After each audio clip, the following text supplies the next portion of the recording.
Olá, gente linda e abençoada. Estamos aqui mais uma vez para meditar na palavra de Deus e aprender com ela. Eu sou a missionária Deise Carvalho Antunes. Muito obrigada pela tua visualização.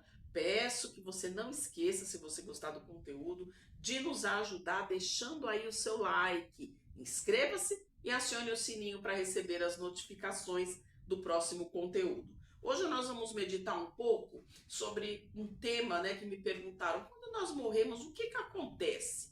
Nós vamos direto para o céu, nós vamos para o inferno, nós ficamos no purgatório. Então, primeiro nós temos que entender o que é o purgatório, né? Segundo a crença de Pierre Lemanjour, um teólogo que viveu em torno de 1170, ele trouxe essa doutrina, essa tese, né? Dizendo que quando a pessoa morria, ela não ia nem para o céu e nem para o inferno. Ela ia para uma ala, né?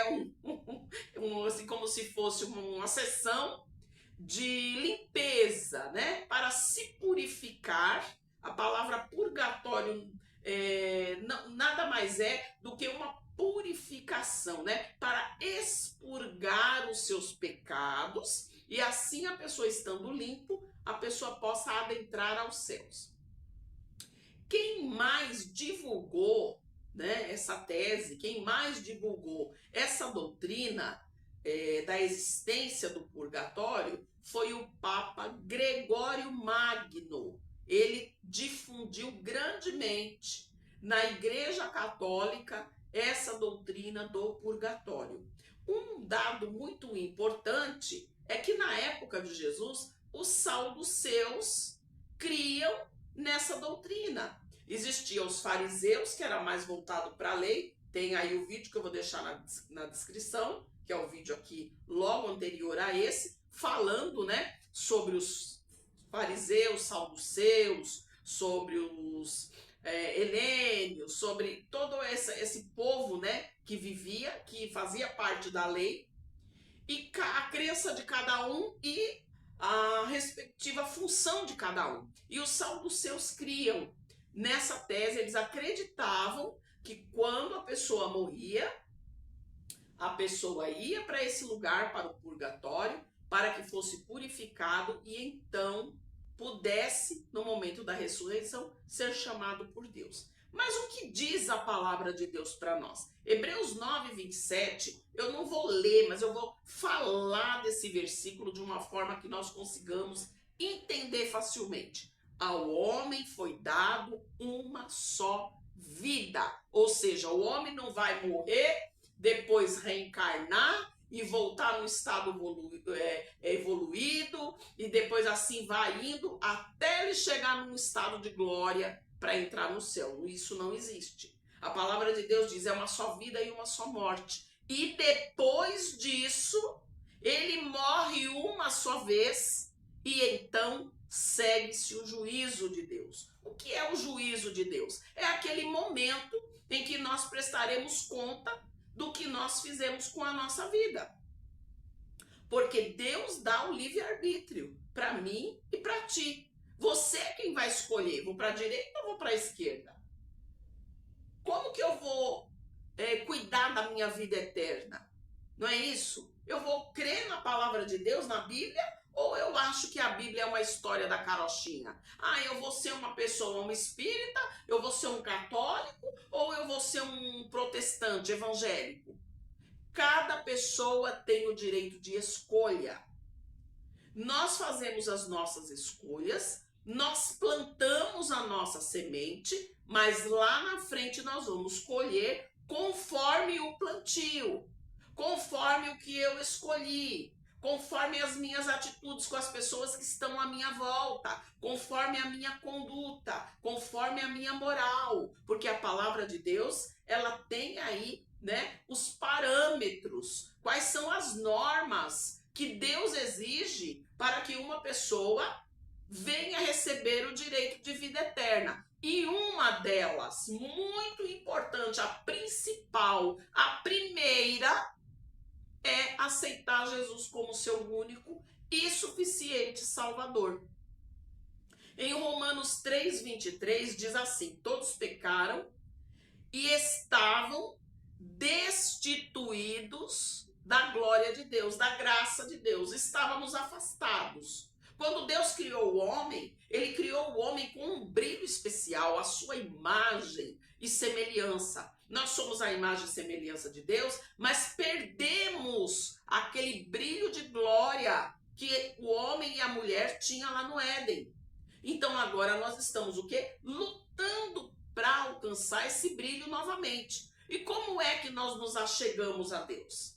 Muitas pessoas falam, eu não quero mudar de religião. Você sabe o que significa a palavra religião? Religar. Religar o quê? Religar aquele que estava afastado. Porque quando o homem pecou, ele se escondeu, não foi isso? Ele foi para trás da moita. Opa, eu estou nu, eu não posso me apresentar diante de Deus. Ele se escondeu de Deus. Então, este homem que se afastou de Deus, ele agora vai ser atraído novamente.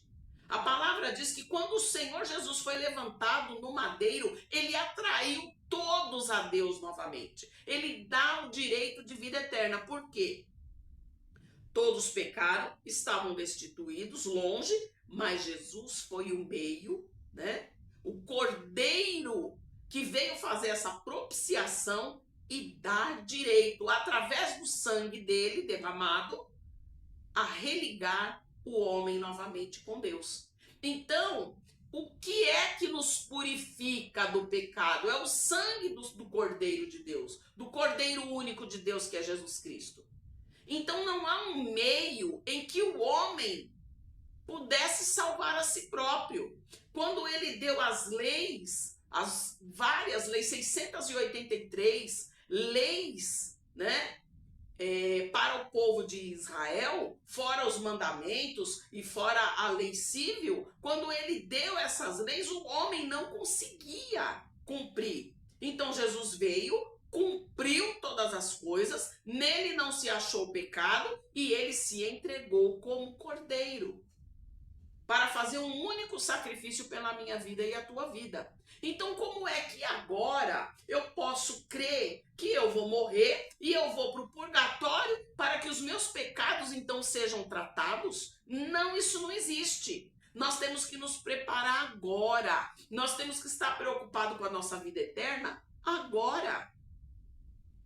Agora é o momento.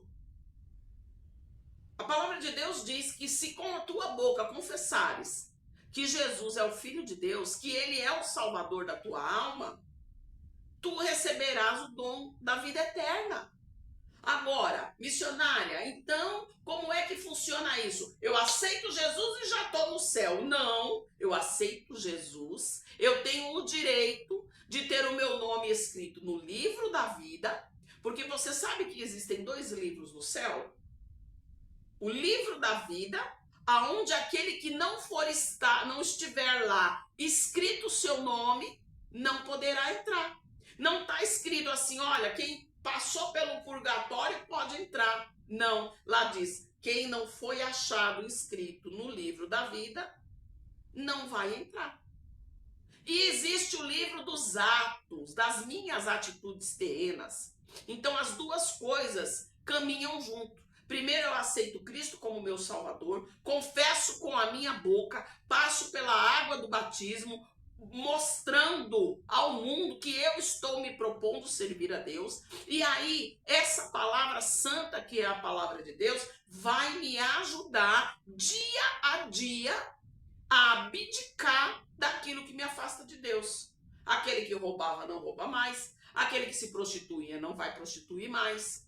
Aquele que falava palavras torpes, palavrão, vai procurar não falar mais. E aí a pessoa vai sendo tratada dia a dia. É como se fosse uma linha, né, de acabamento. Fabricou, a peça está lá bruta, mas ela vai ter que ser aparada, lixada, fresada. Ela vai ser preparada. Quando ela chegar lá no final, ela está pronta para o uso a qual ela foi destinada.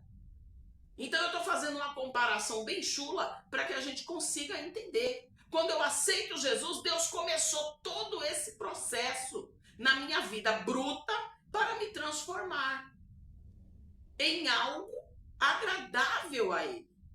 Agora nós temos que permitir, porque o nosso livre-arbítrio é terrível para que nós possamos tomar caminhos errados, para que nós possamos tomar decisões erradas.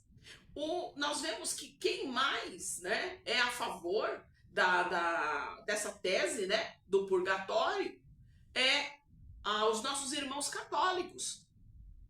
E eu achei bem interessante que eles usam até um versículo da palavra que está em Apocalipse 21, 27, que diz que nada impuro pode nem terá contato com Deus ou subirá ao céu. Lá está escrito que nada impuro não pode subir ao céu. Então o homem, como o homem é impuro, morreu, né, sendo pecador, ele tem que ir para o purgatório para se purificar.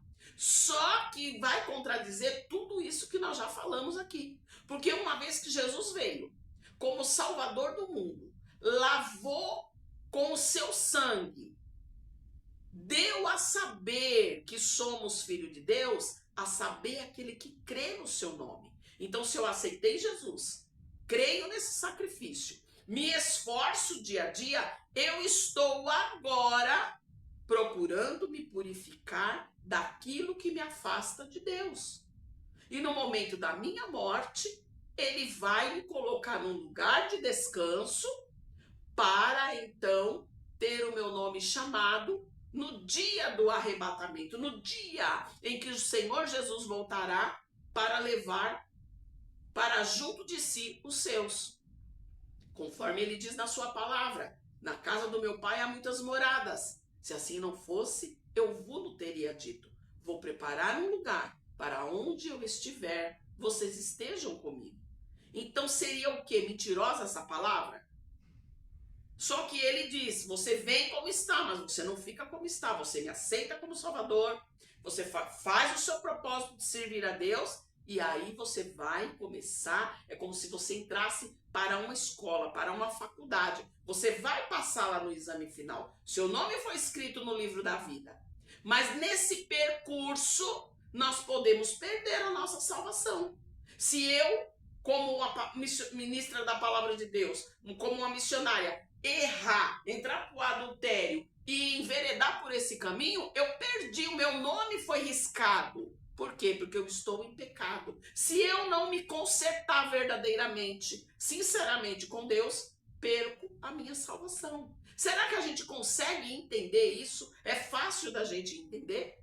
Porque só existe dois lugares. O lugar de descanso, para aquele que serviu a Deus, e o lugar de tormento, que dali já vai para o lago de fogo. Então existem vários vídeos aqui no canal que eu vou deixar aí na descrição. Convido você a assistir esses vídeos. Convido a você a fazer a leitura diária da palavra. Hoje em dia nós temos muito recurso, não é isso? Você coloca lá no Google lá um determinado assunto, vem bastante versículo que fala sobre aquilo. Leia a palavra de Deus assiduamente, para que você possa crescer no conhecimento e não ser engodado por teses, por filosofias de homens. Porque a palavra de Deus, em lugar nenhum existe isso. Em canto nenhum existe essa passagem que Jesus afirmou que nós ficaríamos no purgatório. Então, eu espero que tenha podido esclarecer. A escolha é agora. O momento é agora. Faça a sua decisão de aceitar Jesus como teu Salvador. Faça a tua oração. Peça para o Senhor escrever o teu nome no livro da vida. Tem pessoas que dizem, domingo eu vou na igreja, vou levantar minha mão lá e vou pedir para Deus escrever o meu nome no livro da vida. Faça agora. Não deixa para amanhã. Porque o amanhã não pertence a nós. Tem pessoas que confiam em líderes. E às vezes o líder está pior do que aquele que foi buscar a oração. Então, faça sua decisão. E a partir daí, começa a examinar a palavra. Viva a palavra de Deus. Não vamos só ser aquele que propaga, aquele que faz a propaganda da palavra, mas vamos viver aquilo a qual nós ministramos, aquilo a qual nós cremos, aquilo a qual nós pregamos. Temos que ter essa vida, uma vida com Deus verdadeira. Eu quero abençoar a tua vida com toda sorte de bênção, que essa semana seja uma semana de vitória para ti e que cada dia mais você se esclareça na palavra e cresça no conhecimento. Deixa também o teu comentário, a tua sugestão, compartilhe este vídeo, deixa aí o like agora para não esquecer se você gostou e que você receba aí um forte abraço da missionária Deise. Deus te abençoe grandemente, em nome do Senhor Jesus.